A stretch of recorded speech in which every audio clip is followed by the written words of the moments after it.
শিশু আসিয়া ধর্ষণ হত্যা মামলায় প্রধান আসামি হিটুর মৃত্যুদণ্ড, বাকি ৩ আসামি খালাস। রায় পর্যবেক্ষণের পর আপিলের বিষয়ে সিদ্ধান্ত। ভুক্তভোগীর মায়ের ক্ষোভ।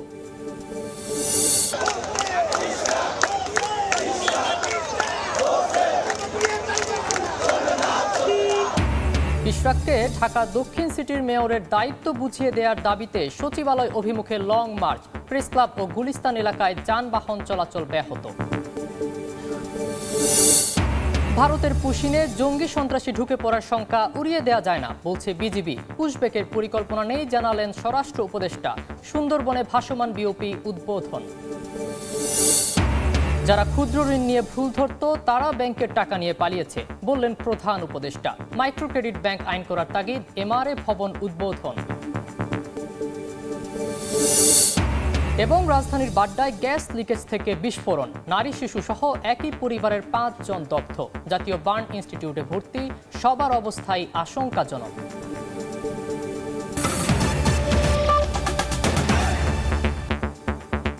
সময় সংবাদের সঙ্গে আছি আমি সাখাওয়াত হোসেন শাহ। মাগুরায় শিশু আসিয়া ধর্ষণ ও হত্যা মামলার প্রধান আসামি হিটু শেখের ফাঁসির রায় দিয়েছেন আদালত। বাকি ৩ আসামিকে খালাস দেওয়া হয়েছে। হিটুর মৃত্যুদণ্ডে সন্তোষ জানালেও তার ৩ জনকে খালাসের বিষয়ে রায় পর্যবেক্ষণের পর আপিলের সিদ্ধান্ত নেবে রাষ্ট্রপক্ষ। ১৪ কার্যদিবসে বিচার কাজ শেষ করার মধ্য দিয়ে দ্রুত রায়ের দ্বিতীয় নজির স্থাপন হলো। এর দিনে বিচারকের সামনে হাজির করা হয় ৪ আসামিকে। এরপর রায় ঘোষণা শুরু করেন মাগুরার নারী ও শিশু নির্যাতন দমন ট্রাইব্যুনালের বিচারক এম জাহিদ হাসান। প্রধান অভিযুক্ত আসিয়ার বোনের শ্বশুর হিটু শেখকে মৃত্যুদণ্ড ও ১ লাখ টাকা অর্থদণ্ড দেয়া হয়। আর ভয়ভীতি প্রদর্শন, আলামত নষ্টের অভিযোগ প্রমাণিত না হওয়ায় খালাস দেয়া হয় আসিয়ার বোনের স্বামী, ভাসুর ও শাশুড়িকে। দেশব্যাপী আলোড়ন সৃষ্টিকারী শিশু আসিয়া ধর্ষণ এবং হত্যা মামলায় আজকে এই মাগুরায় বিজ্ঞ বিচারিক আদালত অর্থাৎ নারী ও শিশু ট্রাইব্যুনাল এই মামলার প্রধান আসামি হিটু শেখকে তার বিরুদ্ধে আনীত অভিযোগ সেকশন 9(2) নারী ও শিশু নির্যাতন দমন আইন ২০০০ এর অধীনে গৃহীত সাক্ষ্য প্রমাণের ভিত্তিতে এবং আনীত অভিযোগ প্রমাণিত হওয়ায় তাকে দোষী সাব্যস্তক্রমে এই আইনে সর্বোচ্চ শাস্তি মৃত্যুদণ্ড প্রদান করেছেন। এবং অপরাপর আসামিদের বিরুদ্ধে যাদের কিনা পেনাল কোডের সেকশন 201 এবং 506 এর অধীনে চার্জ গঠন করা হয়েছিল তাদেরকে মামলার দায় থেকে খালাস প্রদান করেছেন। প্রধান অভিযুক্তের মৃত্যুদণ্ড হওয়ায় সন্তোষ প্রকাশ করেছেন রাষ্ট্রপক্ষ। তবে ৩ আসামির খালাসের বিষয়ে রায় দেখে আপিলের সিদ্ধান্ত নিতে চায় রাষ্ট্রপক্ষ। আমরা এই রায়ে আসামি হিটু শেখের সর্বোচ্চ শাস্তি হয় আমরা রাষ্ট্রপক্ষে খুশি হলেও এই মকদ্দমায় যাদেরকে খালাস দিয়েছেন আমরা তাদের জন্য পরবর্তীতে রায়ের কপি পাওয়ার পরে পর্যালোচনা করে প্রয়োজনে আমরা উচ্চ আদালতে যাব। আগামীতে এই জাতীয় কোনো অপরাধ যেন সংগঠন করতে না পারেন, বিশেষ করে কোনো যৌন অপরাধ যেন কেউ করতে না পারেন, সেই ব্যাপারে রাষ্ট্রের পক্ষ থেকে সর্বোচ্চ আইনি ব্যবস্থা গ্রহণ করা হবে। গত ৬ মার্চ মাগুরা শহরের নিজ নান্দুয়ালি গ্রামে বোনের শ্বশুর বাড়িতে বেড়াতে গিয়ে ধর্ষণের শিকার হয় ৮ বছরের শিশু আসিয়া। গুরুতর আহত অবস্থায় তাকে ঢাকায় সম্মিলিত সামরিক হাসপাতালে ভর্তি করা হয়। ১৩ মার্চ চিকিৎসাধীন অবস্থায় মারা যায় সে। ঘটনার পর দেশজুড়ে মানুষের মধ্যে তীব্র ক্ষোভ ছড়িয়ে পড়ে। অভিযোগ গঠনের ১৪ দিনের মধ্যেই বিচার শেষ। এর ৪ দিনের মাথায় রায় ঘোষণা। বিচার বিভাগের ইতিহাসে এটি দ্বিতীয় নজির। যদিও দণ্ড কার্যকরে বাকি আইনের আরও ২টি ধাপ, সেটিও দ্রুত নিষ্পত্তি করতে উদ্যোগী হবে রাষ্ট্র, এমনটাই প্রত্যাশা সবার। আফজাল হোসেন, সময় সংবাদ, মাগুরা। এদিকে শিশু আসিয়া ধর্ষণ ও হত্যা মামলার প্রধান আসামি হিটু শেখকে মৃত্যুদণ্ড দেয়ায় সন্তোষ প্রকাশ করেছেন স্বজন ও এলাকাবাসী। তবে বাকি ৩ আসামিকে খালাস দেয়ায় ক্ষোভ জানিয়েছেন আসিয়ার মা। শিশু আসিয়া ধর্ষণ ও হত্যার ঘটনায় আলোড়ন সৃষ্টি হয় গোটা দেশে। নারীর প্রতি সহিংসতা প্রতিরোধে সোচ্চার হয় সর্বস্তরের মানুষ। রায়ে প্রধান অভিযুক্ত হিটু শেখের ফাঁসি হলেও খালাস পেয়েছেন বাকি ৩ আসামি। এতে ক্ষোভ প্রকাশ করেছেন আসিয়ার মা। কিশোর কুশল ওরা ৩টাই তো ছাড়া পেয়ে গেছে, ওরা ৩টাই তো জানতো বড় মেয়েটার হুমকিতে মারধর করেছে, প্রচুর মারা মারিছে। খুশি হবো কি করে? ওরা তো আজকে আমারটা করলে কালকে ছাড়া পাবে, কালকে আর একজনের করবে, তাহলে কেমন লাগবে না? দ্রুত সময়ের মধ্যে বিচার শেষ হওয়ায় এলাকাবাসী ও আইনজীবীরা সন্তুষ্ট হলেও 3 আসামির খালাস নিয়ে হতাশ তারাও। রায় আমাদের এলাকাবাসী বা পরিবারের পক্ষ থেকে আমাদের যেটা আশা ছিল, আমাদের সেই মনের আশাটা পূরণ হয়নি। রায় নিয়ে কোনো মন্তব্য করতে রাজি হননি আসামি পক্ষের আইনজীবী। এই রায়ের ব্যাপারে আদালত যেহেতু সিদ্ধান্ত নিয়েছে, এই রায়ের ব্যাপারে আমি কোনো মন্তব্য করব না। রায়ের কপি হাতে পাওয়ার 30 কার্য দিবসের মধ্যে রায়ের বিরুদ্ধে হাইকোর্টে আপিল করার সুযোগ পাবেন উভয় পক্ষ। সময় সংবাদ, মাগুরা। এই মুহূর্তে আদালত প্রাঙ্গণে আছেন সহকর্মী আফজাল হোসেন, সরাসরি যাচ্ছি তার কাছে। সংক্ষিপ্ত একটি রায় দিয়েছেন এবং সংক্ষিপ্ত এই রায়ে শুধুমাত্র 4 জন আসামির কার কি সাজা হয়েছে বা কার কি সাজা দেওয়া হবে সেটি ঘোষণা করেছেন। সেটি এর মধ্যেই জানেন যে একজন আসামি, প্রধান যে অভিযুক্ত হিটু শেখ, তিনি আদালতে 164 করেছেন, স্বীকারোক্তিমূলক জবানবন্দি দিয়ে বলেছেন তিনি একাই ধর্ষণ করেছেন, হত্যা চেষ্টা করেছেন, পরবর্তীতে শিশু আসিয়া মারা গেছে। এটি তিনি আদালতে 164 করে স্বীকারোক্তিমূলক জবানবন্দি দিয়েছিলেন এবং বাকি যে 3 জন আসামি ছিলেন সেই 3 জন আসামি তারা স্বীকারোক্তিমূলক জবানবন্দি দেননি এবং তাদের বিরুদ্ধে অপরাধের মাত্রাটাও খুব যে গুরুতর ছিল তা কিন্তু নয়। দণ্ডবিধির 506 ধারা অনুযায়ী 2 জনের বিরুদ্ধে ভয়ভীতি প্রদর্শনের অভিযোগ আনা হয়েছিল, আর একজনের বিরুদ্ধে আসিয়ার বোনের যে শাশুড়ি তার বিরুদ্ধে আলামত নষ্টের অভিযোগ আনা হয়েছিল। এই 3 জনের বিরুদ্ধে অভিযোগ সন্দেহাতীতভাবে প্রমাণিত না হয় তাদেরকে খালাস দিয়েছেন। এটি নিয়ে আপত্তি জানিয়েছেন আসিয়ার পরিবার। আসিয়ার পরিবার যেটি বলছেন যে আসিয়াকে যেভাবে হত্যা করা হয়েছে, হত্যার পরে অনেকটা ধামাচাপা দেওয়ার চেষ্টা করা হয়েছে এবং তাদেরকে আদালত দোষী সাব্যস্ত করেননি, এই কারণে তারা ক্ষুব্ধ হয়েছেন এবং রাষ্ট্রপক্ষ থেকেও বলা হচ্ছে যে প্রধান অভিযুক্ত ফাঁসি হয়েছে, যেহেতু তিনি স্বীকার করেছেন তিনি একাই কাজটি করেছেন, সে কারণে তারা রাষ্ট্রপক্ষ সন্তুষ্ট হয়েছেন। তবে 3 জনের বিরুদ্ধে যেহেতু অভিযোগ প্রমাণিত হয়নি, কোন গ্রাউন্ডে অভিযোগ প্রমাণিত হয় নাই সেটি আসলে পূর্ণাঙ্গ রায় না দেখলে বোঝা যাবে না, সে কারণে তারা পূর্ণাঙ্গ রায়ের অপেক্ষায় করছেন। যেহেতু আইনের বিধান হচ্ছে যদি বিচারিক আদালতের রায় হয় তাহলে বিচারিক আদালতের রায়ের 30 কার্য দিবসের মধ্যে আসামিপক্ষ এবং রাষ্ট্রপক্ষ উভয়ই আপিল করার সুযোগ পাবেন, হাইকোর্টে তারা আপিল করতে পারবেন। আর যেহেতু হিটু শেখকে মৃত্যুদণ্ড দেওয়া হয়েছে আর মৃত্যুদণ্ডের অনুমোদনটা হাইকোর্ট থেকে নিতে হয়, সে কারণে এই রায়ের বিরুদ্ধে রাষ্ট্রপক্ষ হাইকোর্টে গিয়ে হিটু শেখের মৃত্যুদণ্ড অনুমোদন নেবেন। বাকি আইনের যে 2টি ধাপ রয়েছে, হাইকোর্ট রয়েছে, আপিল বিভাগ রয়েছে, সেই 2টি ধাপও যেন খুব দ্রুত নিষ্পত্তি হয়, রাষ্ট্র সেদিকে পদক্ষেপ নেন, সেই প্রত্যাশা কিন্তু সবাই করছেন। তো এই ছিল মাগুরার আদালত থেকে আমার কাছে শিশু আসিয়া ধর্ষণ এবং হত্যা মামলার রায়ের সবশেষ খবর। বিএনপি নেতা ইশরাক হোসেনকে দক্ষিণ সিটির মেয়রের দায়িত্ব বুঝিয়ে দিতে সচিবালয় অভিমুখে বিক্ষোভ মিছিল করেছেন তার সমর্থকরা। বেলা 11টার দিকে নগর ভবনের সামনে থেকে মিছিলটি শুরু হয়, যেটি গুলিস্তানের গোলাপ শাহ মাজার দিয়ে 0 পয়েন্ট হয়ে প্রেস ক্লাবের সামনে যায়। পরে মিছিলটি আবার নগর ভবনে গিয়ে শেষ হয়। বিক্ষোভকারীরা বলছেন দ্রুত দাবি মানা না হলে বৃহত্তর কর্মসূচির ডাক দেবেন। এর আগে সকাল 9টার পর থেকেই নগর ভবনের সামনের রাস্তায় অবস্থান নেন ইশরাকের সমর্থকরা। হাতে প্লেকার্ড আর ব্যানার নিয়ে অতি দ্রুত শপথ অনুষ্ঠান আয়োজনের দাবি জানান। এ সময় নগর ভবনের সামনের রাস্তায় যান চলাচল বন্ধ হয়ে যায়। আজকে আমরা শান্তিপূর্ণভাবে এখানে আন্দোলন করছি।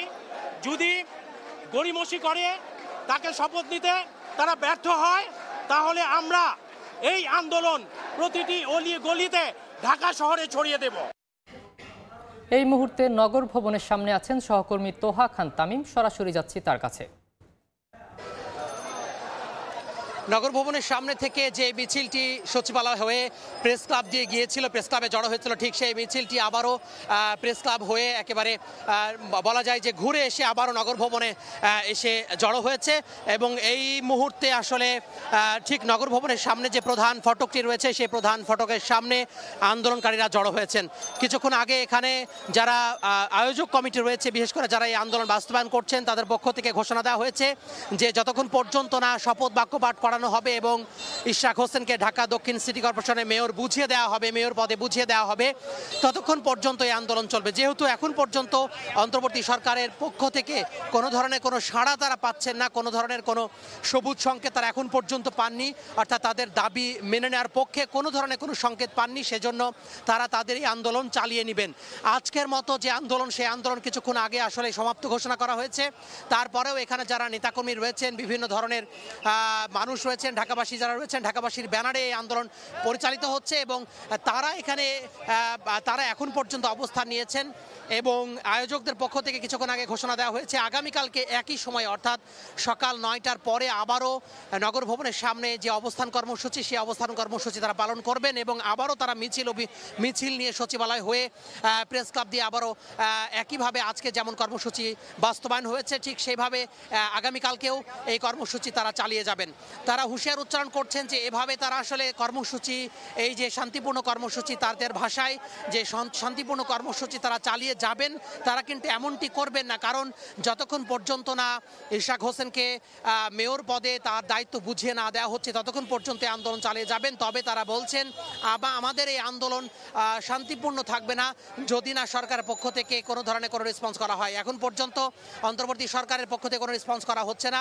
তারা এই যে তাদেরকে সাড়া দেওয়া হচ্ছে না এটি তারা আসলে ষড়যন্ত্র হিসাবে দেখছেন এবং তারা সরকারের কয়েকজন উপদেষ্টার দিকে আঙুল তুলেছেন যে তারাই আসলে গড়িমসি করছে তারা এবং চাচ্ছে না যে এখানে প্রশাসক হটিয়ে ইশরাক হোসেনকে দায়িত্ব দেওয়া হোক। যেহেতু প্রজ্ঞাপন জারি হয়েছে তারা বলছেন যে এই প্রজ্ঞাপনের আলোকে খুব দ্রুত ইশরাক হোসেনকে মেয়র পদে তার যে দায়িত্ব সেই দায়িত্ব বুঝিয়ে দেওয়া হোক।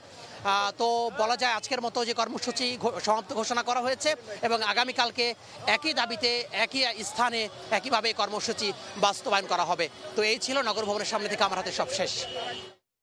সরাসরি যুক্ত ছিলাম ঢাকা দক্ষিণ সিটি কর্পোরেশনের নগর ভবনের সামনে থেকে। বিজেপি মহাপরিচালক বলেছেন ভারতের পুশিনে দেশে জঙ্গি সন্ত্রাসী ঢুকে পড়ার শঙ্কা উড়িয়ে দেওয়া যায় না। আর স্বরাষ্ট্র উপদেষ্টা বলেছেন পুশিন বন্ধে ভারতকে চিঠি দেওয়া হয়েছে। সকালে সাতক্ষীরায় সুন্দরবনের দক্ষিণ পশ্চিমাঞ্চলে ভাসমান সীমান্ত পর্যবেক্ষণ চৌকি উদ্বোধন করেন উপদেষ্টা। এ সময় সাংবাদিকদের প্রশ্নের জবাবে বলেন ভারত পুশিন করলেও বাংলাদেশ অবৈধভাবে পুশব্যাক করবে না। বাংলাদেশে অবস্থানরত ভারতীয়দের যথাযথ প্রক্রিয়ায় ফেরত পাঠানো হবে। পরে বিজিবি মহাপরিচালক জানান পতাকা বৈঠকের মাধ্যমে বিএসএফকে পুশিন বন্ধে পদক্ষেপ নিতে বলা হয়েছে।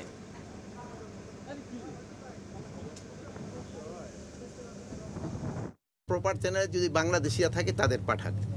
গতকালকে আপনারা দেখছেন যে সে ব্রাহ্মণবাড়িয়া ওই সীমান্তেও কিন্তু তারা পুশিনের চেষ্টা করছে, বাট বিজিবির সাথে আনসার এবং জনগণের সহায়তায় তারা কিন্তু করতে পারে নাই। আমার কাছে এটা ওরকম উস্কানিমূলক মনে হচ্ছে না, যেহেতু এর আগেও কিন্তু ওনারা এক সময় এই পুশিনটা করছিল অনেক আগে, যে সময় আমি ডিজিবিডিআর ছিলাম সেই সময় করছে। যারা ক্ষুদ্র ঋণ নিয়ে ভুল ধরত তারা ব্যাংকের টাকা নিয়ে পালিয়েছে উল্লেখ করে প্রধান উপদেষ্টা ডক্টর মোহাম্মদ ইউনূস বলেছেন ক্ষুদ্র ঋণের অর্থ নিরাপদ রয়েছে। মাইক্রো ক্রেডিট ব্যাংক নামে নতুন ব্যাংক আইন তৈরিরও তাগিদ দিয়েছেন তিনি। রাজধানীর আগারগাঁওয়ে মাইক্রো ক্রেডিট রেগুলেটরি অথরিটি ভবনের উদ্বোধন করে কথা বলেন অধ্যাপক ইউনূস। এর আগে সবাইকে সঙ্গে নিয়ে ভবনের উদ্বোধন করেন প্রধান উপদেষ্টা। পরে সেখানে আয়োজিত এক অনুষ্ঠানে বলেন মাইক্রো ক্রেডিট ব্যাংক হবে সামাজিক ব্যবসার ব্যাংক, এখানে কেউ মুনাফা অর্জন করতে পারবে না। বক্তব্যে ডক্টর ইউনূস বলেন মাইক্রো ক্রেডিট ব্যাংক তৈরি হলে বেকারত্ব কমে যাবে। এ সময় doctor Yunus micro credit banking এর অভিজ্ঞতা জানাতে গিয়ে বলেন যারা মাইক্রো ক্রেডিটের ভুল ধরত সেসব ব্যাংক হাওয়া হয়ে গেছে। আছে তাদের জন্য হয় অবশ্যই সেটাও আছে। যেটা এখানে এমন সময় আমরা আলাপ করছি ভাগ্যের পরিহাস, যেমন জামানতওয়ালা ব্যাংক যারা প্রকৃত ব্যাংক বিচার করতো বলতো তারা আজকে হাওয়া, তারা কেউ নেই, তারা টাকা নিয়ে লোপাট, ব্যাংক শেষ। আর মাইক্রো ক্রেডিট পরিসংখ্যান আপনারা দেখতেছেন, পয়সা কেউ মারে নাই, কেউ পালিয়ে যায় নাই, সেগুলো প্রতিটি পয়সা আছে, তাদের জমা টাকা আছে, তাদের নিজেদের কাজ চলছে এবং নিজেদের টাকা নিজেরা চলছে। এমন স্তরে এসছি মাইক্রো ক্রেডিটের যেটা পরিসংখ্যান এখানে দেওয়া আছে। আর নতুন চিন্তা করতে হবে এখানে মাইক্রো ক্রেডিট ব্যাংক স্থাপন, এটা এখন এনজিও, কাজে এনজিওর থেকে উত্তরণ হইতে হবে। মাইক্রো ক্রেডিট ব্যাংক নামে একটা আইন করতে হবে, যেটা আইনের কথা আবার সেটা আমরা পাচ্ছি এখানে। এটা পরিষ্কার ভাবে এটা নতুন একটা ব্যাংক হতে হবে, নতুন আইনে, সেটা regulatory authority, micro credit regulatory authority হতে পারে, ভিন্ন অথরিটি হতে পারে, কিন্তু উই নিড এ সেপারেট। প্রতিহিংসার রাজনীতি নয়, শান্তিপূর্ণ দেশ গঠনে বিএনপি কাজ করছে বলে জানিয়েছেন দলটির স্থায়ী কমিটির সদস্য ডক্টর মঈন খান। সকালে জাতীয়তাবাদী বাউল দলের 18তম প্রতিষ্ঠা বার্ষিকী উপলক্ষে বিএনপির প্রতিষ্ঠাতা জিয়াউর রহমানের সমাধিতে শ্রদ্ধা নিবেদন শেষে একথা জানান তিনি। বলেন গণতন্ত্র ফিরিয়ে আনতে দরকার সুষ্ঠু নির্বাচন। বিএনপি দেশের স্বাধীনতা গণতন্ত্রে বিশ্বাস করে জানিয়ে মঈন খান আরও বলেন, আওয়ামী লীগ দেশের স্বাধীনতা নিজেদের দাবি করে গণতন্ত্র ধ্বংস করে দিয়েছিল।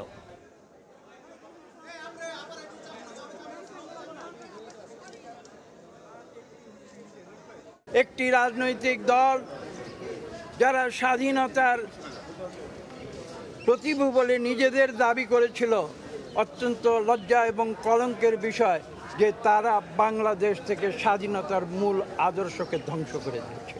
কি সেটা ছিল গণতন্ত্র। একদলীয় শাসন কথা যতই বলুন না কেন, তারা ক্ষমতা দেখাতে পারে, কিন্তু তারা কোনোদিন মানুষের ভালোবাসা পায় না। সময় সংবাদে আরও থাকছে। নতুন নেতৃত্বে টি-20 যাত্রা শুরু বাংলাদেশের। শারজায় আজ আমিরাতের বিপক্ষে প্রথম ম্যাচ, জয় দিয়ে সিরিজ শুরু করতে চান লিটনরা।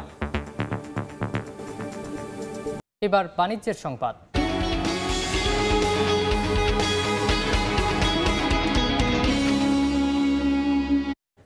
আসছে বাজেটে নিরবিচ্ছিন্ন জ্বালানি সরবরাহের সুস্পষ্ট দিক নির্দেশনা চান রফতানিমুখী তৈরি পোশাক শিল্পের উদ্যোক্তারা। চান অডিটের নামে ভোগান্তি না করার ফয়সালা। সে সঙ্গে উৎসে কর কমানো সহ নানা কৌশলে সরকারকে শিল্পবান্ধব নীতি নিয়ে এগিয়ে আসার তাগিদ তাদের। আগামী বাজেটেই ব্যবসা বিনিয়োগ বান্ধব একটি রূপরেখা দেখতে চান অর্থনীতিবিদরাও। MS আরেফিনের report. একদিকে ভূ রাজনৈতিক উত্তেজনা আর ট্রাম্পের শুল্ক যুদ্ধে অস্থির বিশ্ববাজার, অন্যদিকে দেশের ভেতরে চড়ে আছে ব্যাংক ঋণের সুদহার, কলকারখানায় বাড়ানো হয়েছে গ্যাসের দাম। এসব চ্যালেঞ্জের মুখে রপ্তানি বাজার হারালে চাপে পড়বে দেশের রিজার্ভ ও কর্মসংস্থানের সুযোগ। এমন জটিল সমীকরণের মধ্যেই আগামী মাসে আসছে 2025-26 অর্থ বছরের বাজেট। বাজেটে সবুজ কারখানায় 10% সহ পোশাক খাতে বিদ্যমান 12% কর্পোরেট কর হার এবারও বহাল রাখার দাবি তৈরি পোশাক শিল্পের উদ্যোক্তাদের। বাজার প্রতিযোগিতায় টিকে থাকতে উৎসে কর 1% থেকে কমিয়ে 0.6% চান তারা। ট্যাক্স যেটা আমরা বলি ওটা এখানে 1%-এ আছে। আমাদের আগে যে পার্সেন্টেজটা ছিল সেটা ছিল 0.6। আমরা যদি ওখানে ফেরত যেতে পারি তাহলে অবশ্যই অনেক বেনিফিটেড হব। ব্যবসা সহজীকরণের পথে অডিট জটিলতা থেকে মুক্তি চান উদ্যোক্তারা। পোশাকের বাজারে ভারত ভিয়েতনামকে টেক্কা দিতে নীতি ও অর্থ সহায়তা দেয়া সহ নানা কৌশলে সরকারকে এগিয়ে আসার তাগিদ তাদের।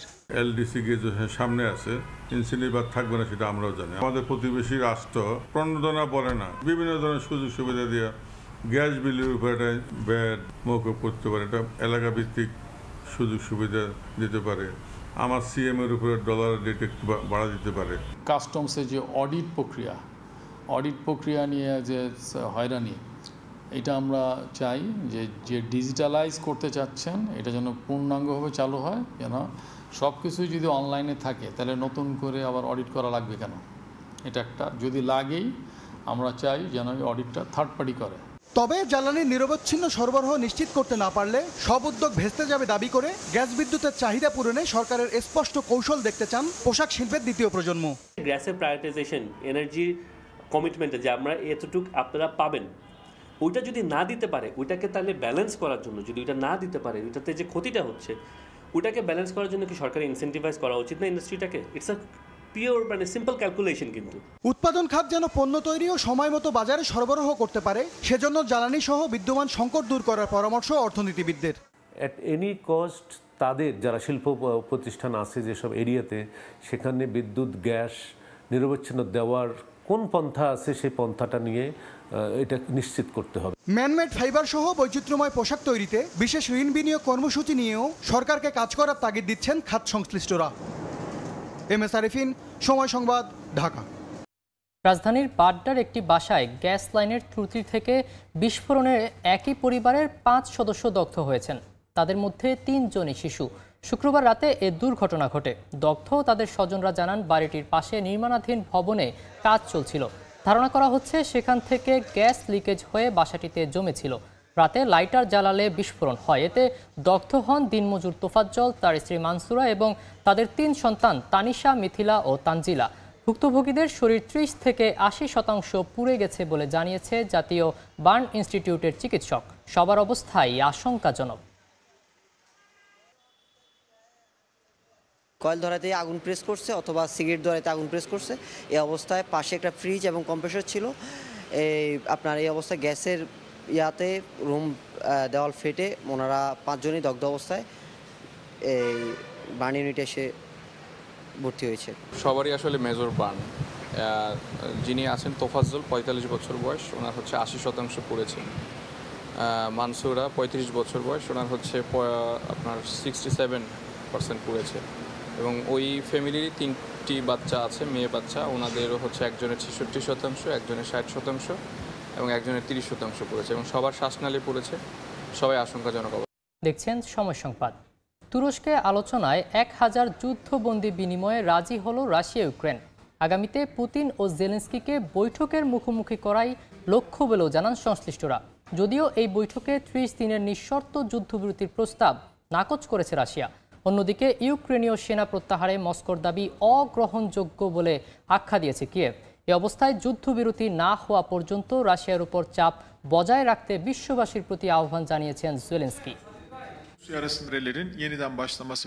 3 বছরের রক্তক্ষয়ী ও সশস্ত্র যুদ্ধের পর অবশেষে মুখোমুখি আলোচনার টেবিলে রাশিয়া ইউক্রেন। তুরস্ক ও যুক্তরাষ্ট্রের মধ্যস্থতায় ইস্তাম্বুলের ঐতিহাসিক দোলমা বাহচি প্রাসাদে রাশিয়া ও ইউক্রেনের প্রতিনিধিদের মধ্যে এই বৈঠক অনুষ্ঠিত হয়। ইউক্রেনের প্রতিরক্ষা মন্ত্রী রাস্টেম উমেরভ জানান, এই বৈঠকের লক্ষ্য ছিল একটি পূর্ণাঙ্গ ও নিঃশর্ত যুদ্ধবিরতি অর্জন। তা সম্ভব না হলেও 1000 যুদ্ধবন্দী বিনিময়ে রাজি হয়েছে দুই দেশ। ইউক্রেন 30 দিনের নিঃশর্ত যুদ্ধবিরতির প্রস্তাব দিলে তা নাকচ করে দেয় রাশিয়া। উল্টো দোনেৎস্ক, লুহানস্ক, খেরসন ও জাপোরিঝিয়া অঞ্চল থেকে ইউক্রেনীয় সেনা প্রত্যাহারের দাবি জানায় রাশিয়া, যেটি অগ্রহণযোগ্য বলে আখ্যা দিয়েছে কিয়েভ। ইউক্রেনের প্রতিরক্ষা মন্ত্রী জানান, দেশটির পরবর্তী লক্ষ্য হচ্ছে প্রেসিডেন্ট জেলেনস্কি ও প্রেসিডেন্ট পুতিনের সরাসরি বৈঠক আয়োজন। রাশিয়ার প্রতিনিধি ভ্লাদিমির মেদিনস্কি জানান, তারা এই প্রস্তাব গুরুত্ব সহকারে বিবেচনা করছে এবং ভবিষ্যতে আলোচনার জন্য উভয় পক্ষ একটি সম্ভাব্য যুদ্ধবিরতির রূপরেখা উপস্থাপন করবে। এদিকে প্রেসিডেন্ট ভলোদিমির জেলেনস্কি বলেন, 30 দিনে নিঃশর্ত যুদ্ধবিরতির প্রস্তাব নাকচ করে পুতিন প্রমাণ করেছেন রাশিয়া শান্তি আলোচনায় আন্তরিক নয়। সাদিয়া তাসনিম, সময় সংবাদ। ভারতের ওড়িশায় বিভিন্ন এলাকায় বজ্রপাতে একদিনে 9 জনের মৃত্যু হয়েছে, আহত হয়েছেন বেশ কয়েকজন। শুক্রবার মর্মান্তিক এ ঘটনা ঘটে। ভারতীয় সংবাদ মাধ্যম এনডিটিভির তথ্য মতে রাজ্যের কোরাপুটে নিহতদের 3 জনই একই পরিবারের সদস্য। এছাড়া জাজপুর, গঞ্জাম, ধেনকানাল এবং গাজাপাতি জেলায় বেশ কয়েকজনের প্রাণহানি হয়। ওড়িশার 7 জেলায় বজ্রপাত ও মৌসুমি ঝড়ের পূর্বাভাস দিয়েছে ভারতের কেন্দ্রীয় আবহাওয়া দফতর। কোরাপুট, কুট্টা, খুর্দা, নয়াগড়, জাজপুর, বালাসোর এবং গাঞ্জামে জারি করা হয়েছে রেড অ্যালার্ট। পরিসংখ্যান বলছে, প্রতি বছর বর্ষাকালে বজ্রপাতে শত শত মানুষের মৃত্যু হয় ভারতে। বিশ্বের অন্যান্য দেশের তুলনায় দেশটিতে বজ্রপাতের কারণে মৃত্যুর হার অনেক বেশি।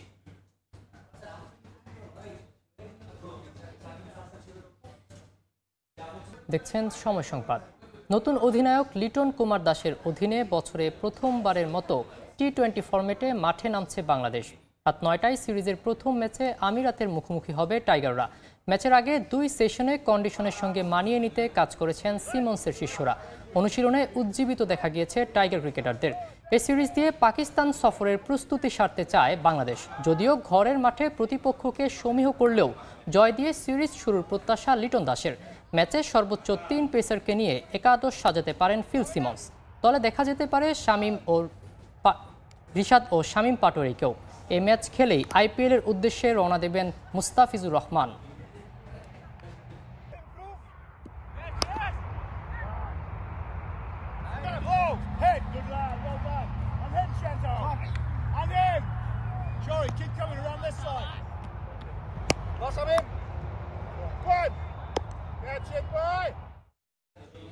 এ পর্যায়ে শীর্ষ সংবাদগুলো জানিয়ে দিচ্ছি আরেকবার। শিশু আসিয়া ধর্ষণ হত্যা মামলায় প্রধান আসামি হিটুর মৃত্যুদণ্ড, বাকি 3 আসামি খালাস। রায় পর্যবেক্ষণের পর আপিলের বিষয়ে সিদ্ধান্ত, ভুক্তভোগীর মায়ের ক্ষোভ।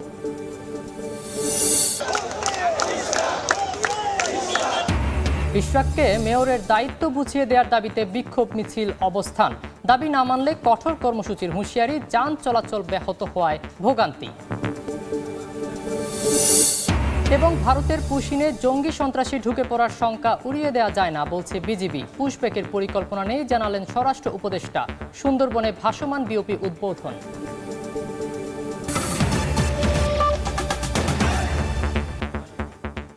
এই ছিল সময় সংবাদে, সঙ্গে থাকুন সময়ের।